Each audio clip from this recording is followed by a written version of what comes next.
ज्योतिषान थान का तक मंच आप सभी का हार्दिक अभिनंदन करता है। उम्मीद है आप सभी लोग करते होंगे। आज यूपी स्पेशल का ये पार्ट आप सभी के सामने है।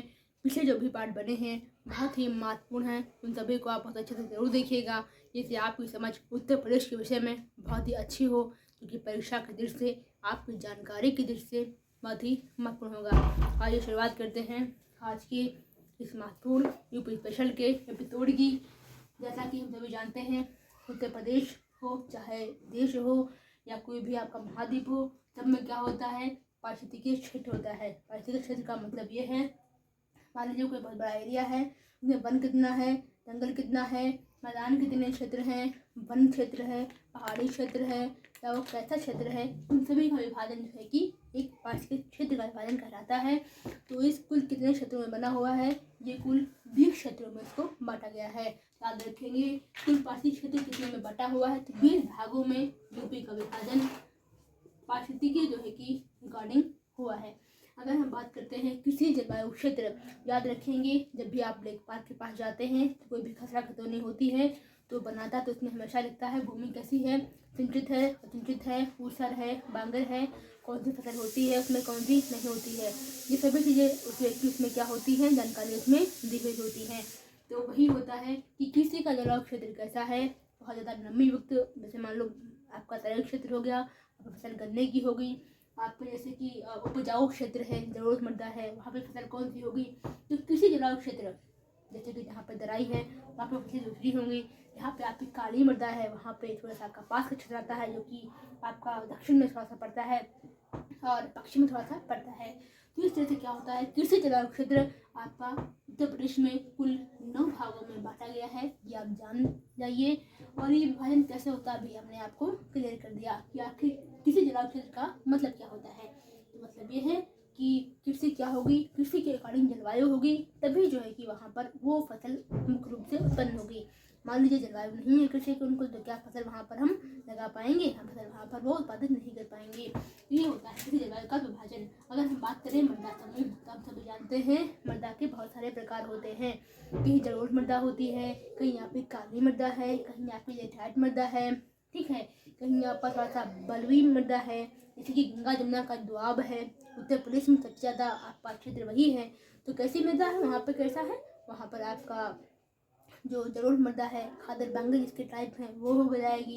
अगर हम चले आए तो दक्षिण में और पश्चिम में, वहाँ पे थोड़ा सा काली मृदा का क्षेत्र आपको मिल जाएगा, ठीक है। और तो इस तरह से मृदा क्षेत्र कितने हैं, तो आपके 8 भागों में मृदा क्षेत्रों का विभाजन हुआ है। तो ये क्षेत्र इस तरह से बांटे जाते हैं। परीक्षा में अक्सर पूछ लेता है निम्न में से उत्तर प्रदेश को कितने पारिस्थितिक क्षेत्र में बांटा गया है, तो आप कहेंगे 20 भागों में। कितने जलवायु क्षेत्र हैं, आप कहेंगे 9। कितने जो है कि मृदा समूह हैं, तो वो 8 भाग हैं। अगर हम बात करते हैं उत्तर प्रदेश में कितनी जनसंख्या है जो कृषि पर रोजगार के लिए आश्रित है, तो जान लीजिए 59.3% इतने लोग कृषि से अपना रोजगार प्राप्त करते हैं। रोजगार क्या है इनका कृषि रोजगार है, ठीक है। यहाँ पे बहुत सारी बेरोजगारी भी कभी कभी देखने को मिलती है, जिसको हम छिपी बेरोजगारी कहते हैं या प्रच्छन्न रोजगारी कहते हैं। जैसे कि मान लीजिए आपका खेत हो गया, उस पर क्या हुआ कि माता पिता मान लीजिए काम कर रहे हैं, साथ में 4 बच्चे भी उसमें काम कर रहे हैं, ये ला रहे हैं वो ला रहे हैं, और शायद जो है कि घर के और भी लोग उसमें काम करते हैं। अगर मान लीजिए 2 लोग वहाँ पे काम ना करें तो वो काम समय पे हो जाएगा। तो बेरोजगारी का स्तर भी कृषि में पाया जाता है, इकोनॉमिक्स में आपको हम अच्छे से बताएंगे। तो ये कृषि जो है कितनी संख्या है, याद रखेंगे 59.3%। ये आंकड़े बहुत ज़्यादा महत्वपूर्ण हैं, अक्सर परीक्षा में पूछा जाता है। अगर हम बात करते हैं मृदा संरचना, जैसा कि हमने अभी आपको बताया कि उत्तर प्रदेश को कितने मृदा समूहों में बांटा गया है, तो कुल 8 मृदा समूहों में बांटा गया है। मृदा संरचना का मतलब ये है कि मिट्टी का प्रकार कैसा है, कैसी मिट्टी है जो कि उत्तर प्रदेश में पाई जाएगी, इन सभी के विषय में हम बात करते हैं। जैसे कि अगर हम बात करें गंगा जमुना दोआब की, तो ये जो क्षेत्र है काफ़ी बड़ा क्षेत्र है, एक बहुत बड़ा भाग उत्तर प्रदेश में ऐसा है। और प्लेटोसीन युग में इसका निर्माण होता है और गंगा जमुना दोआब में ये विदित होता है, जहाँ पर हम क्या करते हैं, जो आपकी जलोढ़ मृदा है, नवीन जलोढ़ जिसको बोलते हैं, जो जलोढ़ मृदा है उसके 2 प्रकार होते हैं, एक आपकी नवीन पुराने। इसको हम नवीन को खादर भी बोलते हैं और पुराने को बांगर कहते हैं। ठीक है, तो याद रखेंगे। तो खादर होगी क्या होगी, बहुत ज़्यादा उपजाऊ होगी। बहुत प्रकार की फसल यहाँ पे होती हैं। आपने उत्तर प्रदेश में सुना होगा, कोई ड्रैगन फ्रूट लगा ले रहा है, कोई लीची लगा रहा है, कोई जो है कि यहाँ पर कीवी की खेती सोच रहा है, कोई कह रहा है कि हम सेब लगाने जा रहे हैं। तो बहुत सारे जो है कि उपयोग हमारे उत्तर प्रदेश में होते हैं। ऐसा इसलिए होता है क्योंकि जलोढ़ मृदा जो आपकी होती है काफ़ी उपजाऊ मृदा मानी जाती है। सबसे जलोढ़ मृदा आपकी सबसे ज़्यादा उपजाऊ होती है। अगर हम बात करें पुरानी बांगर की तो उसकी व्यवस्था थोड़ी सी कम होती है, थोड़ी सी ऊसर होती है, लेकिन विभिन्न प्रकार से इसमें लोग खेती करते हैं। और हो सकता है कुछ ऐसी फसलें हों, जैसे आपका बाजरा है, ज्वार है, आपका मिलेट्स चल रहा है ना, मिलेट्स, तो मिलेट्स जो है कि इसमें थोड़ा बहुत उत्पन्न हो सकते हैं। ऐसा होता है। थोड़ा सा मतलब देख रेख अच्छी हो, थोड़ी फिर पानी ज़्यादा ले दें, थोड़ा सा हम कपूस का यूज़ कर लें, तो हम क्या करते हैं पानी बांगर में भी दूसरी फसल ले सकते हैं। लेकिन मेन पॉइंट क्या है, रीढ़ क्या है, तो ये है खादर। यहीं पे ज़्यादा फसलें उत्पन्न होती हैं। और है क्या, ये गंगा जमुना का मैदान है। अगर हम बात करें जो है कि मृदा संरचना, तो अगली बात आती है काली मृदा की। ठीक है, तो उत्तर प्रदेश में काली मृदा के क्षेत्र भी होते हैं। जैसा कि मैप आप देखेंगे यूपी का कुछ ऐसे जो है कि बना होता है। ठीक है, ऐसे करके याद रखेंगे। ये आपका हो गया, मान लीजिए पूरब हो गया, ये हो गया आपका पश्चिम हो गया, ये उत्तर हो गया, ये आपका दक्षिण हो गया। ध्यान से देखिएगा वहाँ पर अब। तो पूरब में क्या होगा, जैसे कि जो क्षेत्र मध्य प्रदेश थोड़ा सा लगे, जिनकी सीमा लगी हुई है, समझ लीजिए वो राज्य आपके काली मृदा बहुल हैं। जैसे कि आपका यहाँ पे बुंदेलखंड हो गया, सोनभद्र बोलते हैं। ठीक है, और आपका झांसी जिससे पड़ती है उत्तर प्रदेश। तो जो मध्य प्रदेश की सीमा से चट हैं, वैसे राज्य आपके काली मृदा बहुल होंगे। ये राज्य कहाँ पड़ेंगे, तो मध्य प्रदेश की सीमा आप सभी जानते हैं दक्षिण में पड़ती है और आपका पश्चिम में पड़ती है। तो यहाँ से जो राज्य होंगे वो आप पे काली मृदा बहुल क्षेत्र होंगे। जात एग्जाम में कोई लिखी जा पूछता है जो है कि, तो आप जान जाएंगे कि वहाँ पे जो है कि जो मध्य प्रदेश लगी हुई सीमा है जिनकी, वहीं पर आपकी होती है। अगर हम बात करते हैं लाल मृदा, इसको हम क्या कहते हैं, परवा बोलते हैं या पड़वा बोलते हैं या मार मृदा भी कहते हैं या माड़ कहते हैं, राखर कहते हैं या राखड़ कहते हैं। हमें नाम इसलिए दिए हैं, क्या होता है कि कई बार नाम बदल बदल के आ जाता है। जैसे काली मृदा क्या कहते हैं, कपासी मृदा कहते हैं। आपको हम सारे क्वेश्चन सारे नाम पे दिखा सकते हैं। कपासी मृदा से क्वेश्चन बना है, काली मृदा से क्वेश्चन बना है, एक नाम और होता है इसका रेगुर मृदा बोलते हैं। ठीक, रेगुर मृदा। तो इसके 3 नाम है और तीनों से मृदा में क्वेश्चन आते हैं, आश्चर्य की बात है। तो काली मृदा का नाम क्या है, कपासी मृदा है, रेगुर मृदा है, और इसमें नमी बहुत ज़्यादा होती है। और एक प्यासी मृदा, शायद इसको हम प्यासी मृदा भी कहते हैं। क्यों, क्योंकि क्या होता है जब धूप होती है तो क्या होता है पानी मांगे नहीं बढ़ता, तो मृदा मतलब खूब बड़े बड़े इसमें दरारें पड़ती है। ऐसे लगता है कि एकदम बिल्कुल से ऐसे ऐसे हो जाएगा। ऐसे यहाँ पे ये बना है मिट्टी, फिर यहाँ पे ऐसे फिर नाली जैसा बन गया, फिर यहाँ पे मिट्टी, फिर ऐसे नाली जैसा बन गया, ऐसे ऐसे बनती है ये मृदा। ठीक है, लाल मृदा के नाम क्या है, परवा है, पड़वा है, मार है, राकड़ है। ठीक है, और भोंटा मृदा, तो ये जो कि क्या होता है बुंदेलखंड क्षेत्र में, शुष्क इलाका बुंदेलखंड। हमने आपको जब बताया था कि यहाँ पे बारिश कैसी होती है, तो वहाँ पे हमने शुष्क इलाके बताए थे, वो वीडियो देखिएगा ताकि आप क्या करें, लाइन बाई लाइन समझ जाएं। क्योंकि क्या होगा, मान लीजिए हमने शुष्क क्षेत्र लिखा, आपने वीडियो नहीं देखा उसका, तो क्या आप जान पाएंगे शुष्क क्षेत्र हमने कहाँ बताए थे। ऐसे में क्या करिएगा, आपने अगर नहीं पढ़ा है तो जाइएगा, यूपी स्पेशल नाम से हमने यूपी स्पेशल, फिर देखने में लिखा Uttar Pradesh study play list. ठीक है, वहाँ पे जाइएगा, आपको पूरी प्लेलिस्ट अच्छे से मिल जाएगी। तो वहाँ पे पढ़िएगा, ताकि आप क्या करेंगे, आप मैप से अच्छे तरीके से वहाँ पर सीख जाएंगे। हमने बिना मैप पे कोई भी वीडियो नहीं बनाई जो मैप वाली हुई। तो ऐसे में क्या होगा, जब लाइन बाई लाइन आप समझ जाएंगे तो वहाँ पर आपको समझने में बहुत आसानी होगी। जैसे कि हमने यहाँ पे कई ज़िले को नाम लिखे हैं, हमने ज़िले बहुत सारे उसमें दिखाए हैं। आप मैप को जूम करके देख सकते हैं, मेरे वीडियो में अच्छे से आप पढ़ सकते हैं, उसको देख सकते हैं। ठीक है, पूर्वी जिले कौन से हमने जूम करके बताए, वहाँ पे तराई जिले कौन से हैं हमने बहुत डिस्क्रिप्टिव बता रखा है वहाँ पे। अगर हम बात करें जाए अपर्दन की, अपर्दन क्या होता है, मिट्टी का कटान अपर्दन होता है। आपके पास कोई गमला है, एक काम कीजिएगा, एक जग लीजिएगा और जग में पानी थोड़ा ऊंचे से डालिएगा। आप 1 मिनट के अंदर पाएंगे कि जहाँ पे हम पानी डाले थे धार से, मतलब तेजी से, वहाँ की मिट्टी क्या हो गई, कट गई। तो मृदा का जो कटना होता है, वहाँ की परत का मिटना होता है, वो अपर्दन होता है। एक होता है अपक्षय।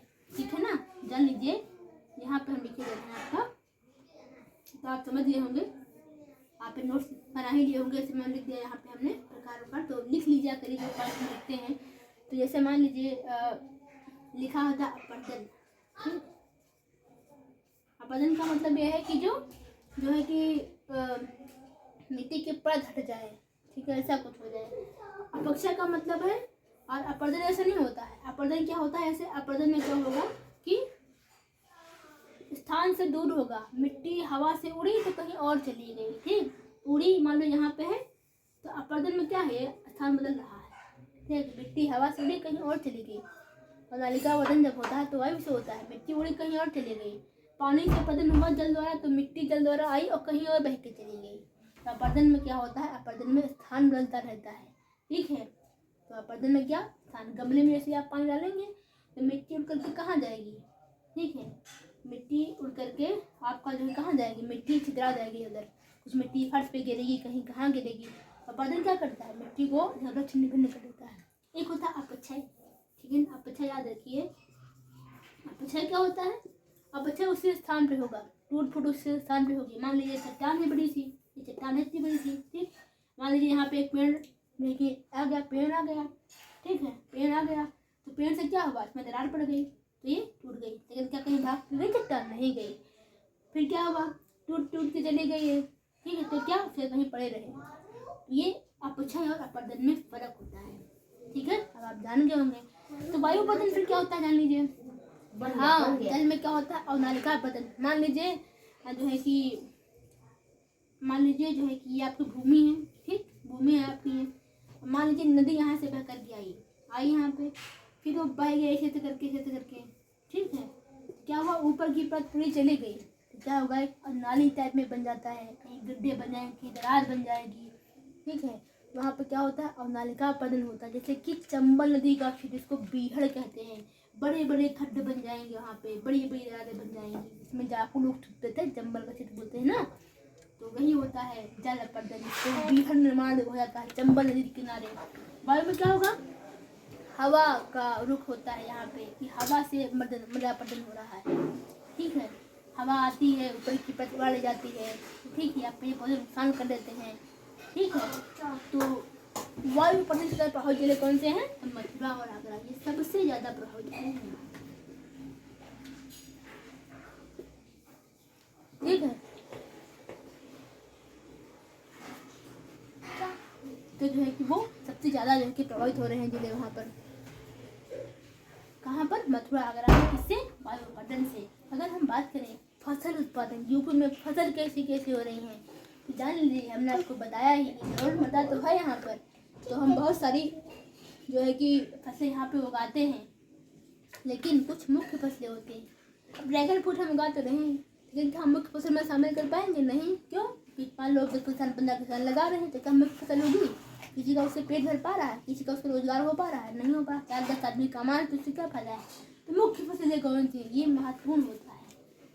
ये मान लीजिए कोई नई चीज आई है भाई, उसका कोई यहाँ पे केंद्र खुला है, करंट में चल रही है, तो वो भी महत्वपूर्ण हो जाती है। तो जान लीजिएगा, गेहूँ है, मुख्य फसल कौन सी है, गेहूँ है, यूपी की मुख्य फसल है, मुख्य फसल ये आपकी गेहूँ है, धान दाल गन्ना नहीं, मुख्य फसल गेहूँ है। एक क्वेश्चन और आता है, उत्तर प्रदेश की प्रमुख व्यापारिक फसल या कहें व्यावसायिक फसल वह कौन सी है, जान लीजिए, गन्ना है। गन्ना क्या है, आपकी व्यावसायिक फसल है, ठीक है, गन्ना आपकी मुख्य रूप से व्यावसायिक फसल है,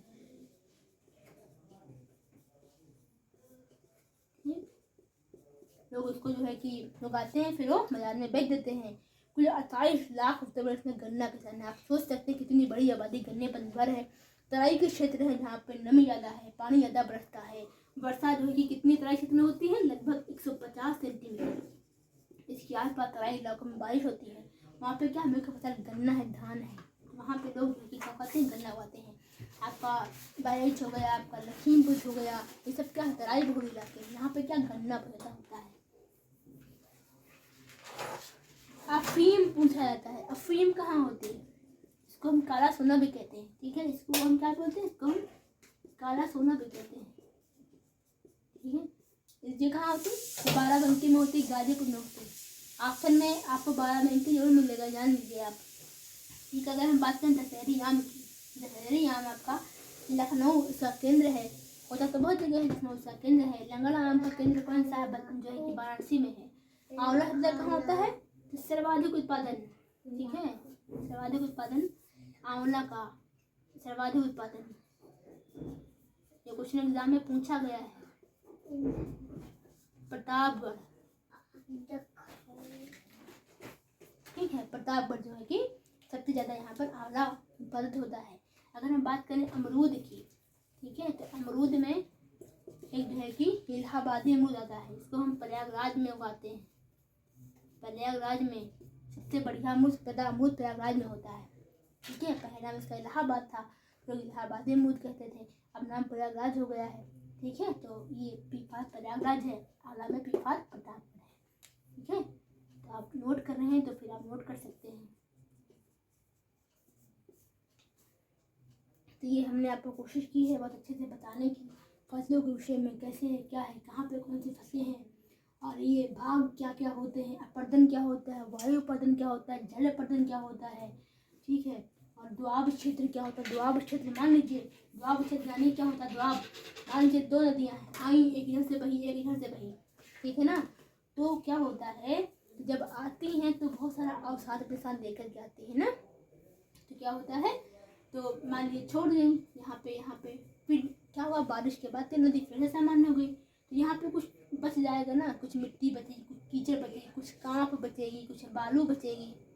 ठीक है, वही जो आपका कांप होता है, बालू होता है, कीचड़ होता है, ठीक है, तो वो जो उपजाऊ होती है ना जमीन, तो उसको हम नवीन जलोढ़ मृदा कहते हैं। तो ठीक है, तो मान लीजिए गंगा है, ठीक, ये जमुना है, क्षेत्र बह रही है, तो बीच का जो क्षेत्र रहेगा, आसपास क्षेत्र है, वो सब दुआब में, दो नदियों के बीच का क्षेत्र जो बह रहा है वो आपका दुआब कहलाता है। मैप पे भी आपको हम दिखा देंगे कैसे दुआब का निर्माण होता है, अभी हम मैप में देखेंगे। आइए थोड़ा सा हम मैप को देख लेते हैं। ठीक है,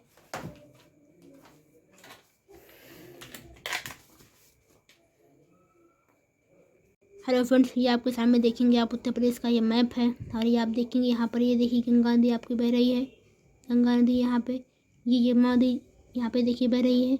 इसके बीच का क्षेत्र क्या होगा? दोआब कहलाएगा। ऐसे ही आगे फिर हम देखते हैं, देखिए यहाँ पर गंगा बह रही है, इसके बाद आपकी शारदा नदी बह रही है, ये बीच का क्षेत्र यहाँ पे फिर क्या दोआब फिर से यहाँ बन रहा है। तो दोआब के क्षेत्र जो होते हैं काफ़ी ज़्यादा उपजाऊ होते हैं, यहाँ पे जलोढ़ मृदा होती है जो कि काफ़ी ज़्यादा उपजाऊ होती है। हमने आपसे बात की थी रेगुलर मृदा की, जिसको हम काली मृदा भी कहते हैं। देखिए आपका मध्य प्रदेश हमने कहा था, जो ज़िले मध्य प्रदेश से जो कि लगे हुए हैं वो आपका जो है कि काली मृदा बहुल होगा। देखिए मध्य प्रदेश की सीमा कहाँ कहाँ लग रही है, देखिएगा यहाँ पे आप, तो पूरब इधर है, पश्चिम इधर है, उत्तर इधर है, दक्षिण इधर है। दक्षिण वाले जो होंगे ज़िले आपके काली मृदा बहुल होंगे। इसके अलावा अगर हम बात करें तो पश्चिम में जो ज़िले निकलेंगे वो भी यहाँ पे काली मृदा बहुल क्षेत्र होंगे। तो इस तरह से आपने मैप में भी आपने देखा कि कहाँ पर कैसा है। लखनऊ देखिए हमने आपको बताया था, जो दशहरी आम का क्षेत्र यहाँ पे लखनऊ में है। और अगर हम बात करें यहाँ पर, तो इस तरह से आपने देखा कि कैसे कैसे यहाँ पर चीज़ें हो रही हैं। Thank you. प्रतापगढ़ देखिएगा, ये आपका आंवला बहुल क्षेत्र है प्रतापगढ़ आपका। तो ये रहा आपके समक्ष मैप उत्तर प्रदेश का। आप भी मैप से अगर प्रैक्टिस करेंगे तो आप जल्दी सीखेंगे। जूम करके आप यहाँ पर आप हर जिले को देख सकते हैं, हर जिले को आप यहाँ पे देख पाएंगे कहाँ पे कैसा है। पिछले 2 वीडियो में हमने मैप से भी वहाँ पर डिस्कशन किया है, जिससे आपने समझ को अच्छे से बना पाएंगे। देखिए यहाँ पे बाराबंकी जिला है, यहाँ पर क्या होता है, अफीम की खेती होती है। बहराइच में गन्ने की खेती होती है। श्रावस्ती में भी आपका तराई इलाका श्रावस्ती में आता है। अगर हम बात करें यहाँ पर सीतापुर में, तो यहाँ पर गन्ना बहुत ज़्यादा होता है। थैंक यू, अपना ख्याल रखिएगा, पढ़ते रहिए, आगे बढ़ते रहिए।